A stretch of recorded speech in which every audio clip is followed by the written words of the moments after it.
grooming for me and etiquette is everything, because these are things that I value. So let's talk a little bit about this.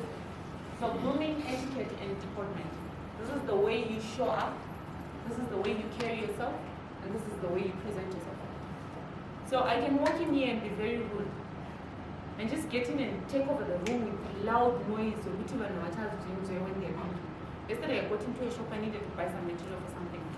And this guy was talking about how much of a prayer warrior he is and how much his family is not in danger because he prays. And now I'm asking for the price for the material and he wouldn't.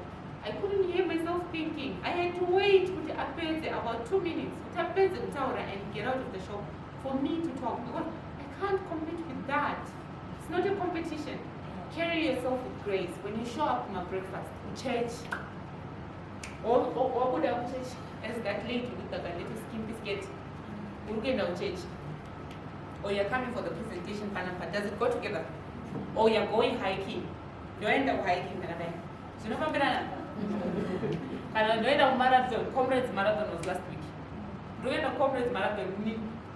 Or we end up for recently Serena Williams is playing tennis. I'm going to play tennis with Serena. Does it go together? So how you show up is very important. Your stature, physically, emotionally, mentally, spiritually. You can't go to pray and your heart is not grateful. You can't go and say, I'm going to learn, and you don't have a teachable spirit and an open heart to learn that desires education and knowledge from other people. You can't go and say, I will learn something when in the first place you are already judgmental. What does she have to say? So are we still together? Yes. And I would like you guys to be introspective in these things. How do you present and carry yourselves at functions, at home, at church, at work, and how do you communicate? I know that people who have 4 different personalities. A function personality. This one is a very nice person. Yekumba are very moody, Kumba, I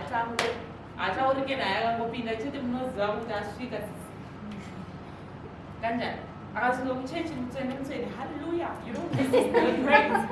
And that throws out demons. When you see her, you run because you know you're about to be judged and rebuked. There's a way of doing it, I believe. Yes. But by the end of the day, how are you showing up? How do you present yourselves? How do you carry yourselves? You don't have to answer to me, but I want you guys to answer yourselves. Are you satisfied with the way you show up? When I show up authentically. This is who I am. If you meet me on the street, we bump into each other, this is the person you meet. And listen until I'm having a bad day, of which I'll definitely cry the moment you say what's wrong. That's the person that I am. How are you? How do you carry yourself? Are you screaming? Or are you communicating? Are you connecting? How are you carrying yourself? And while you're at it, be authentic. If you're loud, be loud. Let us know which una Diane, are we composed? Are we, are we poised and everything? Let us know which una Diane, are we energetic? Just be who you are. Truly, don't show up and, of course, good time there's it's not so that Africa pijama, hallelujah.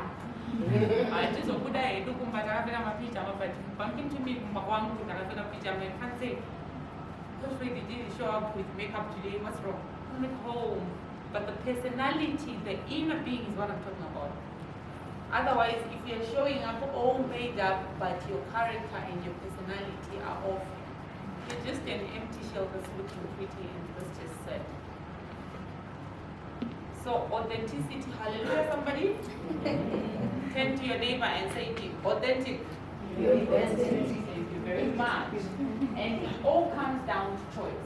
So everything in your life is a reflection of the choice that we have made. If you want different results, make different choices. So for you to become a woman of excellence who shows up groomed well, with value and, such things, you've got to choose wisely. I have been in an abusive marriage, but I chose to come out of it and be an empowered woman who writes books, to empower women and advocate for them to make better choices for themselves. So daily I wake up, I choose that. Daily I wake up, I remind myself that I need to wake up. Daily I wake up, I have to choose commitment to my work, commitment to my cause. And with that, thank you, ladies and gentlemen. So I recently founded an organization called Woman to Woman. We have conversations, woman to woman. Let's take off the mask, wipe off the makeup, take off the wigs. Me and you, the real conversation. Yeah. So I go into communities where I can and how I can collect pre-loved clothes for donations, pets, and as well as stationery to help and reach out into communities.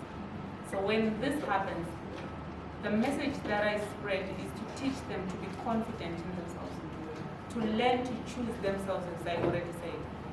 Whatever happens, it doesn't matter where you come from. Listen, I come from the village. Literally from the village. Like, usually in Gabdabana, like my grandmother comes and says, "Andi Tinodura," my friend, you meet me. The real me. The one who was raised in the village. So I can cope. I've been in an abusive marriage. Does that make me very fragile or a charity case? Hell no. I choose to be the woman that I am because it doesn't matter where I'm coming from. What matters is where I'm headed. What happened in the past, if anything, is just a background and it's something to lean on to remind me how far I've come. So on a daily basis, the best way I can is through social entrepreneurship, to empower women to learn things for themselves, to learn to be enterprising. If you're coming out of your divorce, for example, and you're in woman to woman, what's the first thing that we are doing? We are looking for means of making you money. What can you order for 50 cents and sell for $1? We are teaching you how to stand on your own and not rely on men. Listen, I'm not big on relying on men. Nothing wrong with relying on men if you want it, if you provide. But don't be that girl who doesn't put in the hard work and chooses to be taken care of by people's husbands, by people's brothers, by people's fathers. Work and stand on your own feet, regardless of where you come from. If you're lucky, if you're prayerful, if you're committed to the Holy Spirit properly, the prayer warrior is already at it. I'll see what to do, but I'll gift you with soft copies so that you ladies can be blessed and you get to read. And I hope that is all. I forgot my case for the books. I meant to bring it, and then when we left here, the Lord is our shepherd. Hallelujah. Thank you very much.